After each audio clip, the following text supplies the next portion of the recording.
Good morning. Thank you for joining us this morning on behalf of the Office of Family and Community Engagement. We welcome you. We're here with Liz from Young and Healthy, and we're happy to be here every week because, her presentations are always very, very helpful, and they're great. Before we begin the workshop, before we have Liz begin the workshop, I'd like to inform you that this session is being recorded. Therefore, if you do not wish to be recorded, please do turn off your camera and your microphone. And if you have any questions or want to share a comment with the team or with the group, please post it in the chat box.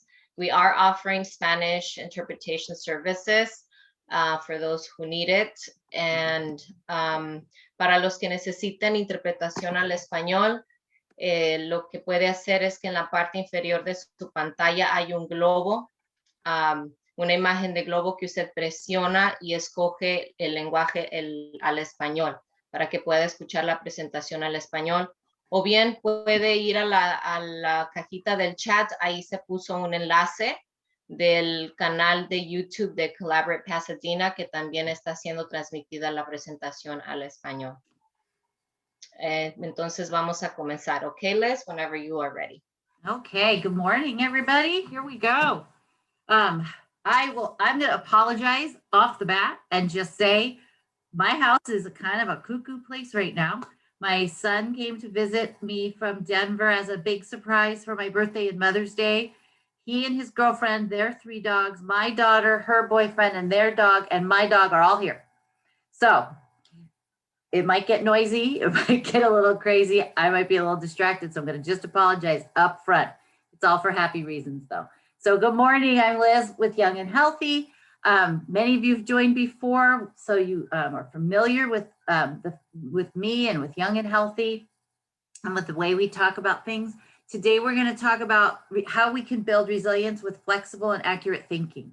We're going to talk a lot about decision making and how being able to use the thinking, learning brain parts of our brain is what we really need to do. And we also it's a skill that we need to practice. Being a flexible and accurate thinker is something we have to practice. So we're going to talk about all of that today. But while I get organized over here and tell you a little bit about Young and Healthy, I'm going to ask that you just click on that link that I just put in the chat and sign in on our sign-in sheet. When they will ask you for a course number, and the course number is 3046. So Young and Healthy is a 31-year-old healthcare services organization in Pasadena. We are a nonprofit. What we have been doing and our first and still most consistent mission is to provide direct healthcare services to children who otherwise wouldn't have access. And we do that through all volunteer medical professionals who see our kids in their offices pro bono. So all of those services are donated. And then we have our insurance enrollment and support program. We have an amazing specialist on staff who works with families and individuals from all over anywhere you're coming from to help you and enrolled in the insurance that matches your family's needs the best. And then we also help support families through using their insurance. And then the last circle on the slide is our trauma-informed care, mindfulness, and parent education component. Young and Healthy believes very strongly that prevention is the way that we can make sure that families are at their best, right? If we ever run into a problem, that's the best way to handle things. And what we know is that our mental and emotional health, our experiences in the world are closely tied to our physical health outcomes. And so we have really worked hard to enhance our education programs so that we can provide families with some protective factors, right? Help families to function better. I know we all need that. And we are still at work. I know yet today's an exciting day. LA County went to yellow tier. So our doors are actually unlocked, which is pretty exciting. And we've been very cognizant of the fact that we need to be responsive during this during the pandemic, right? Because we're all experiencing very different things than we have before. So the last year, like all of you, we've been adjusting. One of the things that we were able to do is partner with Day One to get a grant so that we could help families file their income taxes and help them to access the earned income tax credit. The program is called TOMA, and we are helping, we've helped at our staff meeting this morning, our person who's working with this grant reported that Young and Healthy has helped 115 families file their taxes and access, and almost, I think she said it was more than $70,000 that families have been able to get into their pockets. So when that happens, we know that we help families reduce their stress. And so if we only have a few more days to do this. If you know someone or anyone who would qualify and would like help filing their taxes so that they can access this tax credit, reach out to Young and Healthy or Day One. Okay, let's move on. Resilience. We're talking about resilience because we really need it, right? It's one of those things that we have really needed in the past year. And it's not only during a pandemic that we need to be resilient people, right? We all function best when we have resilience. There are things there are roadblocks, there are speed bumps, there are going to be curves in the road that we need to be able to be responsive to. Some of it's going to be adversity. And so we need one of the ways that we can really help our kids to navigate their lives and to be the best that they can be is to help them to develop positive adaptive responses. So there's 6 different parts or 6 different components of resilience, so to speak, that we've been focusing on. We've talked about optimism, which is looking at life with a positive attitude, right? Just believing things can be good, believing things can get better, believing that I can navigate this, right? Emotional awareness and control. We talked about our self-regulation, being aware and able to identify how our emotions our thoughts can dictate our actions and our feelings, and that impulse control, being able to say, all right, I can stop, take a breath, and control what I'm going to do, control my responses. Today, we're going to talk about flexible and accurate thinking because the reason that's part of resilience. It's because we need, right, to be able to go, okay, wait, things are not happening exactly the way I thought they would. And so now I have to kind of figure it out. I have to be flexible, but I also have to be accurate. I have to use my resources so that I can make the right decisions. And today's presentation, I used a lot of resources from a great new book. It's called Ready or Not. I'll give you the information at the end of the presentation by Dr. Madeline Levine.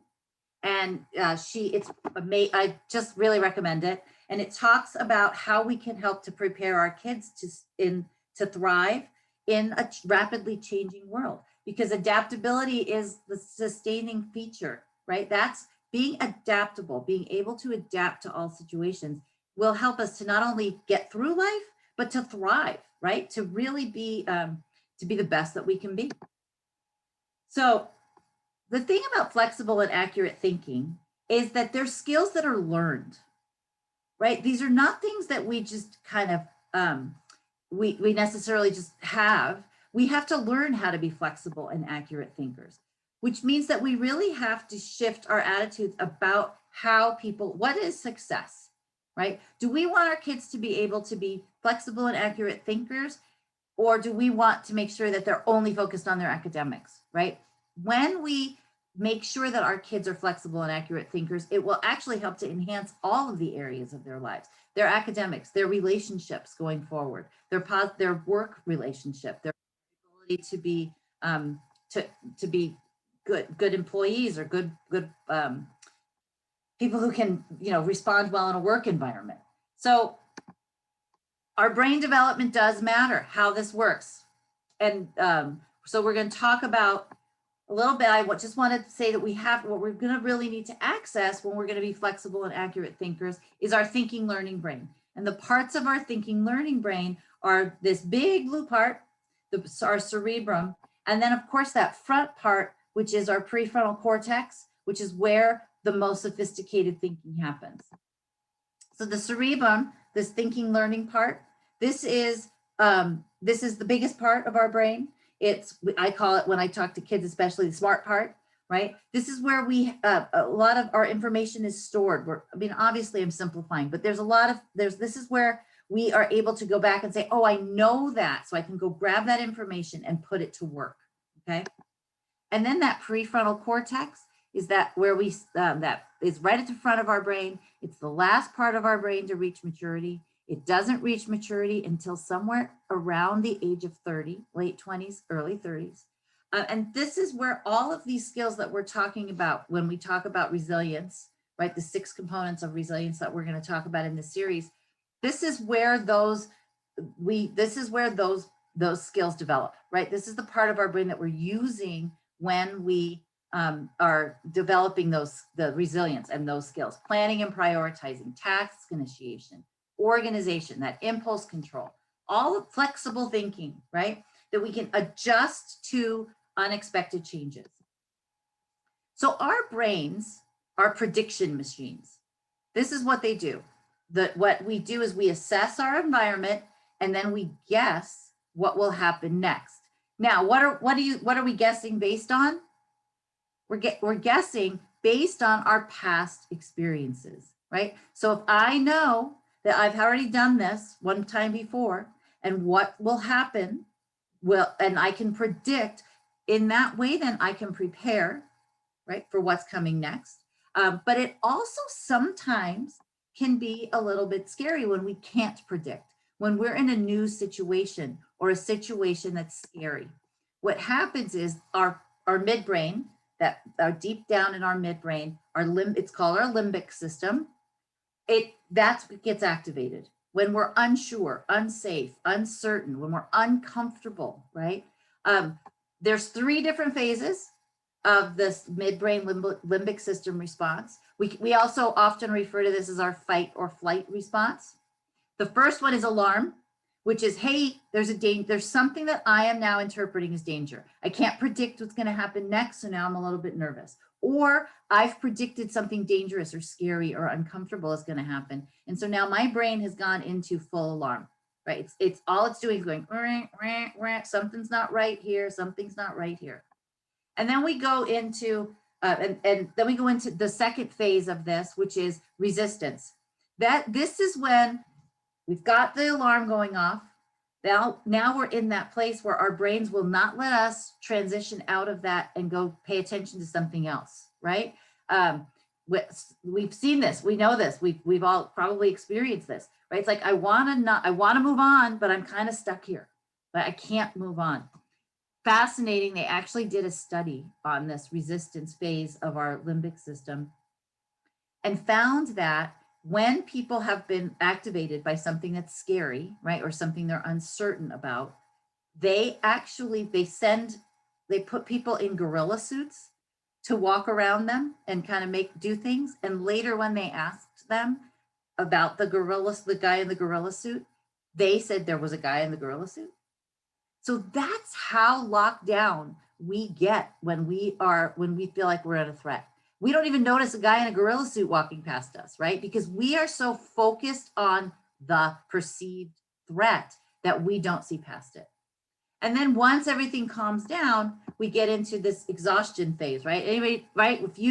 If you're walking along and you step off a curb and now cars coming at you extra fast, that's the alarm. Boop, boop, the alarm's happening, it's happening, right? Something's dangerous.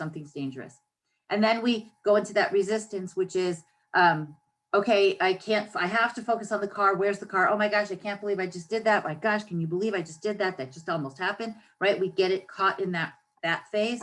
But then what happens after that, when everything starts to come down? How do we feel?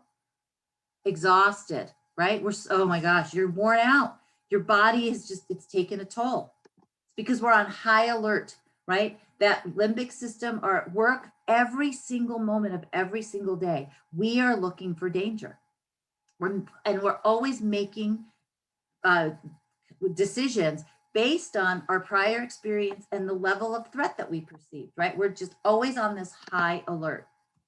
And our brain likes it when it's predictable, because then the threat level's already known, right? So whatever decisions need to be made don't require a lot of energy. It's something we've done before. It generates less stress than when something's uncertain, right? It's predictable. Our brains love predictability. Our brains love to know what's coming next. And as we're assessing our environment, we're faced with a choice, and then we have to weigh risk with reward, right? Our brain processes information calmly and effectively as long as the circumstances don't feel threatening to us. Okay, we're able to go, all right, let's see, that makes sense. This doesn't make sense. So this is the direction I'm going to go. This is the decision I'm going to make. But if we're in a situation that seems risky, and when we talk about risk, we're not only talking about physical risk, like almost getting hit by a car. We're talking about socially or physiologically, psychologically, I mean. If our brain is uncertain, unsure, or uncomfortable, that midbrain takes over. It overrides our prefrontal cortex. So we're not able to access the decision-making part of our brain, and we go into that alarm phase. And then the immediate danger passes, right? And we go in we stay focused, right? We stay focused on the, oh my gosh, what's happening? But as we calm down, the hormone level, the cortisol level subsides. We start to get we get control over the thinking, learning parts of our brain again. And then we're tired, right? We're like, oh my gosh, that took a lot of my energy. And that's because this is a physical response. When we feel threatened, when something feels threatening, we actually have a physical response, right? You get that heart pounding, the heavy breathing, maybe you shake or you get sweaty and you feel a little nauseous, right? It's actually a physical response. This is not something that we necessarily have a lot of control over once it's been activated. Sometimes this part of our brain can overreact based on our predictions or what our experiences are. And it's not super great at differentiating between what we might consider an annoyance and an actual threat. Sometimes our brain predicts something based on our past experiences and not what's actually happening right in front of us. Because we go into that threat response, we're not thinking it through, we're just reacting. And I guess I have that. Because our brain's trying to keep us safe. Our brain is working really hard to say, we need safety, we need predictability. And when we don't have enough information to be able to assess the risk, or when we have information that's unclear, that fear response is triggered, right? We go, oh my gosh, I'm not sure what to do here. And so we kind of go into a sense of panic, right? Think about the last time you were kind of caught off guard maybe, and you had to make a decision. You do kind of get that physical feeling, right? Your heart rate starts going up. You start breathing a little heavier. You can feel that, okay, I'm really uncomfortable right now. And that's because when we feel threatened, our brain's triggered, and that's not conducive to good decision making. It's a lot like our internet being down, right? If we don't have access to the internet, a lot of things don't happen well for us anymore, right? Literally, our brain is the decision making, the problem solving part of our brain is literally shut down to us. We don't have access to it. It's a physical response. And that's not great with our decision making. And sometimes when we're in that situation, what we feel will make us feel better, right? Because we want to feel better, is to make a really quick decision. Even if the decision's not the best, what we're trying to do is look for a way to relieve our physical symptoms, right? We want to feel better. So sometimes we make a snap decision just so that we can feel better. I don't like feeling like this. I want to get this over with. Let me just make a decision really quickly. Not always the best way to handle stuff, right? And so what we need to do is develop the ability to practice the pause. And you all know that I talk about this a lot. We have to practice the pause. When we recognize that we're having a physical response to feelings, that the big feelings will take over or are starting to come and take over, the best thing that we can do is to teach our brain to slow down, to calm down, so that we can make a rational decision. And the only way we can do that is by getting back into our thinking, learning part of our brain. Okay, so practicing the pause, taking a deep breath, calming down, not making that decision really fast. And believe it or not, that is a response that we can teach ourselves.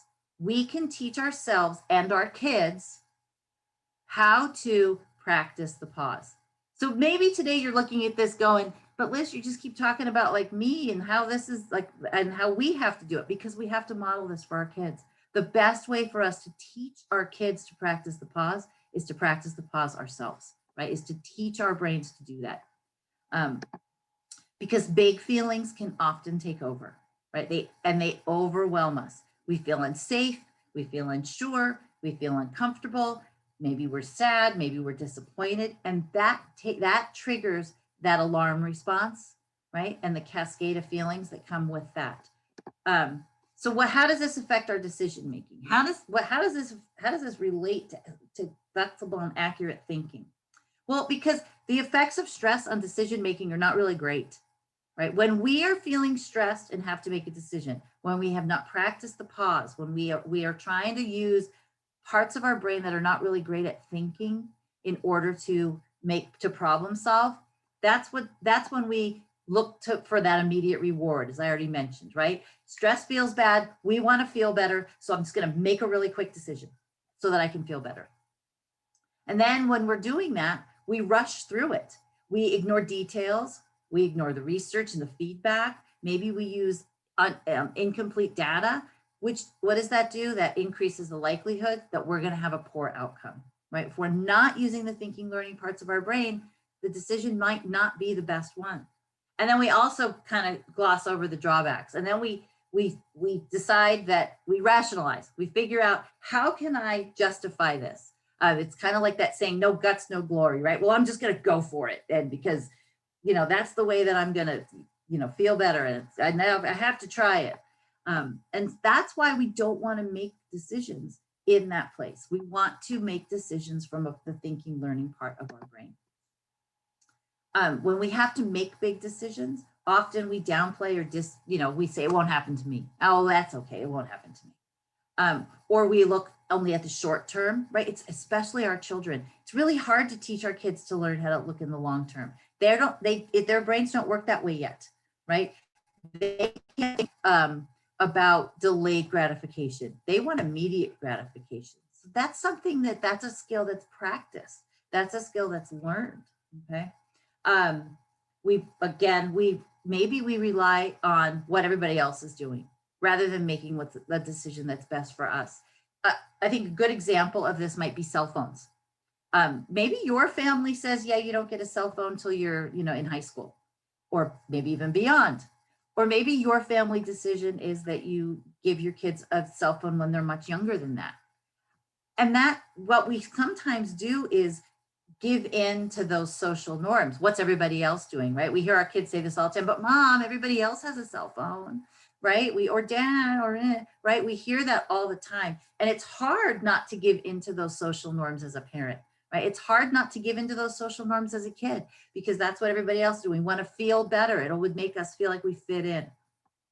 Or sometimes we just don't make a decision at all. We just go, well, I'm just going to stay here because it's more comfortable. I'm not going to take the risk. And having a pressure of time also increases that stress, which helps us to make unwise choices. We're not, in that situation, we're not effectively absorbing the information. We select maybe what we want to hear, or we are impulsive, right? We see this in our kids all the time. If we pressure them to make a decision quickly, or we kind of stand over them and say, okay, what do you want? What do you want? What do you want? It causes them that mid part of their brain to go into alarm.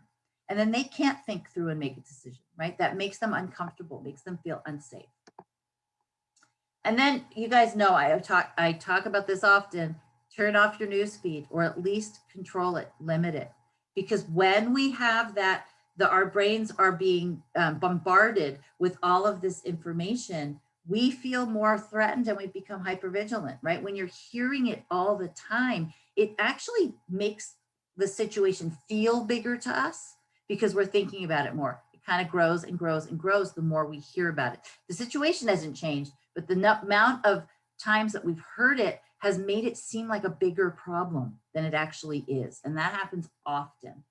The other thing to remember is our kids, right, are really great at this thing. They were born with a little mouse in their hand, weren't they? With the computer mouse in their hand, practically, right? And I'm going to tell you guys, for me, it's still super scary. I'm afraid I'm going to make a mistake that can't be undone, right? Which I think that's my generation's biggest problems. We're like, I don't know how to do that, and I'm kind of afraid to push the button because what if I break it? What if I ruin it?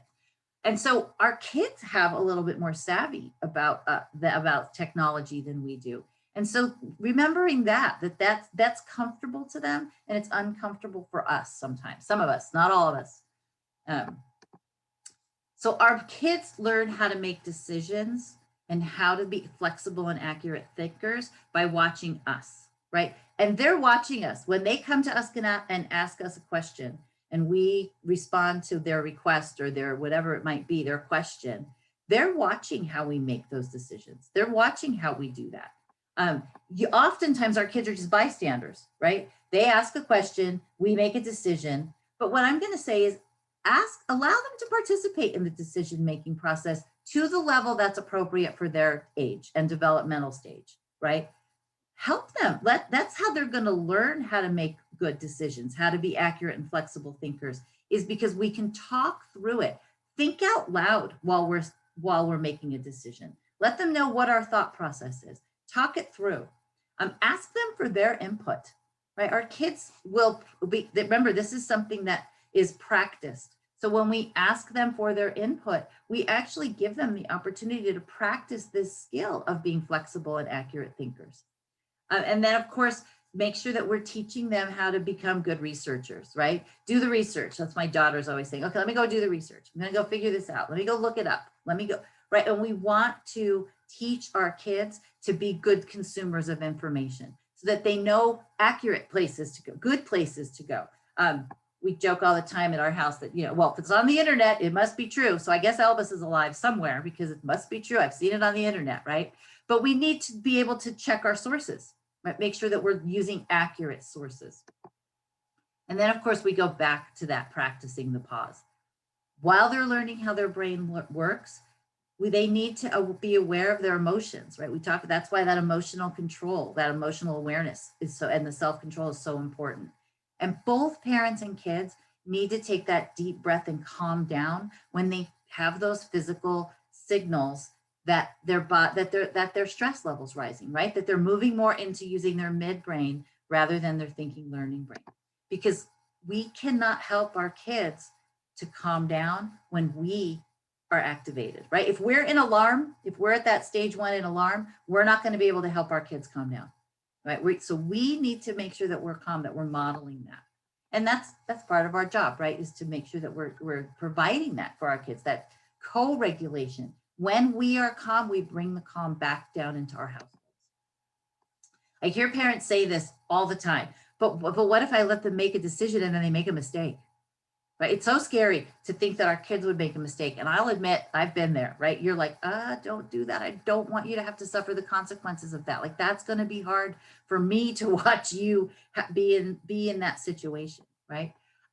But here's what I want you to kind of embrace, that our brains learn best when we make mistakes, when we predict that something's going to happen and it doesn't happen. There's actually a term for it, believe it or not, and it's called the prediction error signal. And what that prediction error signal is the space between when we anticipate what's going to actually happen and we absorb, then because our prediction might not be accurate, that's when we stop and go, okay, hold on, I need to think about this differently. And we take in new information, we reach new conclusions, right? We look at information differently. So we can learn to take that pause, to make that space bigger, right? We can learn to make that space bigger. And then if we get it wrong, that's okay. We have the chance to rethink the problem, to challenge our own assumptions, to move closer to getting it right. And that's when actual real learning kind of takes place. And when we are comfortable with the fact that sometimes we're wrong, sometimes we make mistakes, and that we can figure it out, that's when we're building resilience, right? Think about how confident our kids feel if they're able to figure something out. It makes them feel so much better, right? And with that confidence, they can move forward. That's actually building resilience. So we don't want them to freeze and panic. We want them to have that moment where they can self-regulate, right? They can use their willpower and executive function, their self-control. They're able to say, I need to stop and think about this rather than making an impulsive decision. My son is 28 years old. He came to visit us. He'll turn 28 in a couple days. And I will say that this, for me, it was, as watching him as his mom, I still sometimes say, oh, did you think that all the way through? He has more of a tendency to be a little bit impulsive, right? He kind of goes, oh, I just want to feel better, so I'm going to make this decision. And it's really hard sometimes as a mom to sit back and go, oh, okay, well, that might have been a little bit hasty. Maybe you didn't have all the information, but now he's got to work it through, right, on his own. And it's uncomfortable for me as a mom because I don't want my kid to be uncomfortable. I don't want him to have sad or bad or negative consequences to something. But we have to allow that because that's how they build their self-regulation. That's how they practice the skills. So what can we do to help them practice? One of the things is help them keep their emotional resources full, right? Make sure they've got plenty of sleep. We underestimate how important sleep is for our emotional health. And I think especially our teenagers are probably not getting enough sleep. So make sure that we're paying attention to those sleep routines and that we're getting enough sleep. We're turning off the blue light, right? Plug in the phone in another room, turn off the TV if they have a TV in their bedroom, so that they can actually have those restorative, that restorative sleep. By the way, our brains are very active while we're sleeping, and we actually are converting our short-term memories. So the things we learned today, right, are being converted into things that we know, right? It's converted into our long-term memory, from short-term to long-term memory when we're sleeping. Also, we build neural connections while we're sleeping. We're making connections all day long, but our neural connections are strengthened while we're sleeping. So that sleep is super important for our brain development and for making sure that we're able to access the prefrontal cortex, that really sophisticated part of our brain. And then, of course, activities during the day that are restorative. Mindfulness breathing. We're going to do a couple mindfulness exercises at the end of my slides today. But right, mindfulness is one of those ways that we can teach our brain to slow down, that we can teach our brain to kind of focus on what's important. And then play. We all need to play. Play, when we are playing is when we are actually actively learning the best, because we're in that relaxed place. We're able to access our thinking, learning parts of our brain. The other thing is that we can give our kids appropriate control and responsibilities. And what we mean by that is they need to be age appropriate. So maybe your 10-year-old can be responsible for, I don't know, unloading the dishwasher, folding their own laundry, taking the trash out. We're not going to give those same things to our 2-year-old to do, right? But we can start to help our littlest ones even make decisions by giving them appropriate tasks to do that take care of themselves, right? And contribute to the family, because we learn these skills through practice and repetition. And then we can help them take appropriate risks. And some of the things we can ask them when they come to ask us a question, like, can I, I don't think I want to, I don't want to wear my helmet when I'm riding my bike, maybe, right? So maybe instead of just saying, that's it, it's a rule, you must wear your helmet, we can ask them, okay, so what do you know about helmets? Well, they're uncomfortable. I don't like the way it feels, right? What don't you know? Well, maybe I don't know why they're safe or why I need to wear it. and then have them so we can send them to collect information and come back.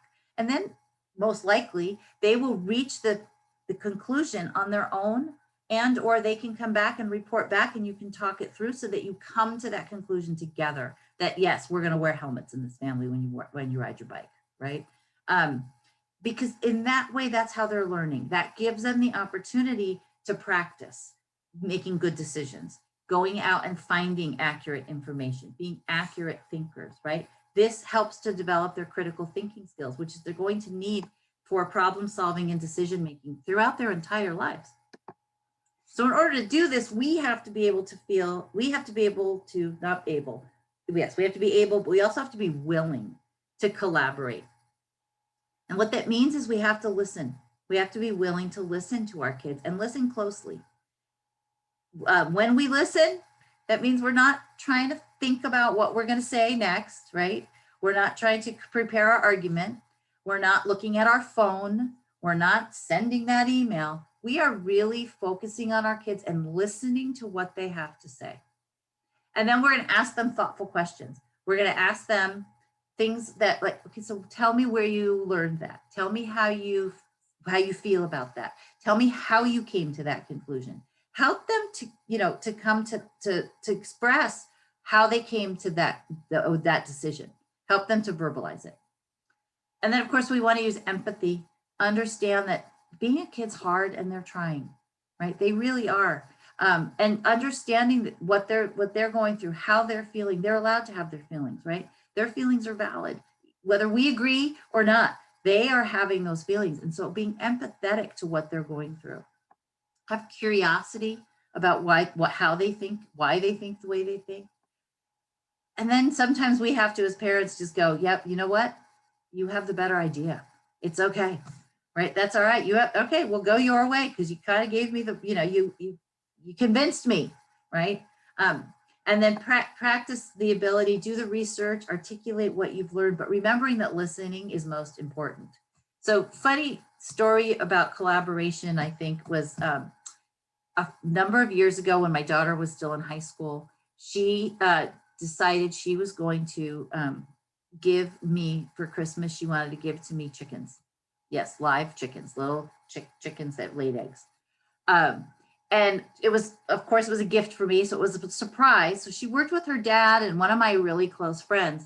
And they did all of these things with her. They said, all right, well, you got to do the research. Are we allowed? Like, is it legal to have chickens in our backyard? How many chickens can we have based on our square footage? Go do the research.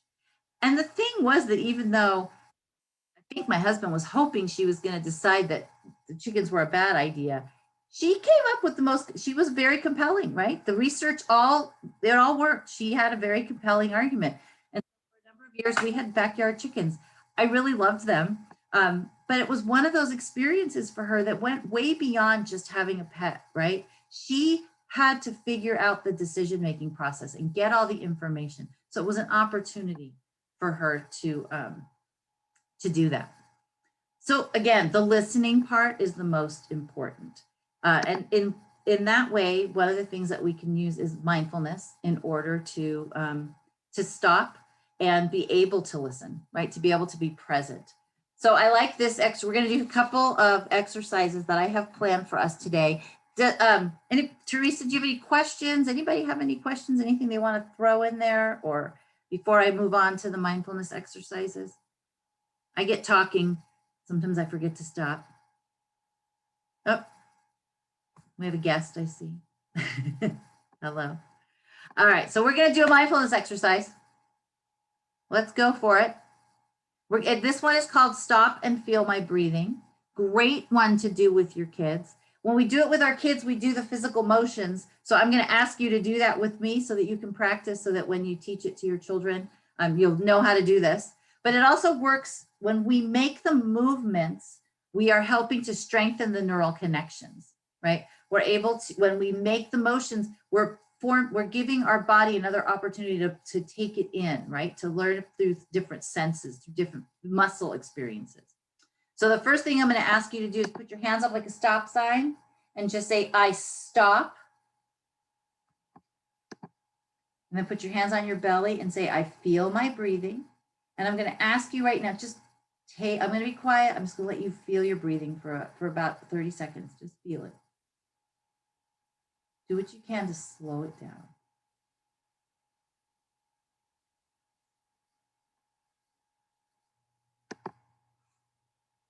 And then peaceful and calm, I'm ready to get back to work. I'm ready to talk to my mom about the problem I had. I'm ready to, whatever it might be that you needed to slow down and think about, right? We stop, we control our breathing, and then we're ready to get back to whatever we were doing. And that's how we start to build that space between reaction and response, right? So that we're more thoughtful, right? So we can do, I love it. There she goes. So there, oh, excellent. Good job. I love it. Okay, sorry, I'm watching Teresa's daughter. I'm assuming that's who that is. Do her exercise. So happy. That's great, sweetheart. All right, let's do the next one. You ready to do the next one? The next one is a grounding exercise. We do this one a lot because I like it, but it really does help us to get back into focus again. It kind of helps us to get back into our space. So get comfy. Feel your bottom on the chair or on your feet on the floor, wherever you are, so that you know where you are, you feel where you are. And then I want you to just look around and notice 5 things that you can see around you. 5 things that you can see.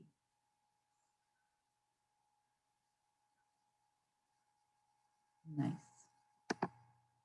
And then 4 things that you can touch. 4 things that if you reached out and touched them, you'd know how they felt, right? They'd have a texture.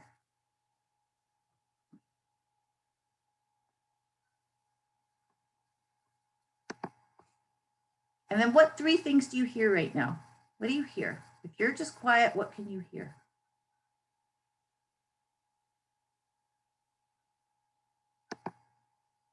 And now 2 things that you can smell. Right? I have my coffee still this morning. It smells yummy. I love it. And then 1 thing that you can taste. Maybe it's something super yummy. And maybe it's just, oh, her yogurt. I love it. I love it. Or maybe it's just cold water, right? We have to, when we're learning new things, we need twice as much water. So we have to feel that. And then that sensation of the cold, think about how that cold feels, right? If it's a cold something or a hot something, focus on that sensation.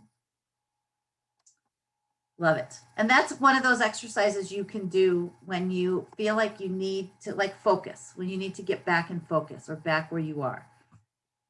We've got a great mindfulness student on right now. I think that's awesome. All right, questions, thoughts, comments. The resource I used a lot today is this Ready or Not by Madeline Levine. Great read, really a lot of great information in there. So anybody have any questions, thoughts, comments?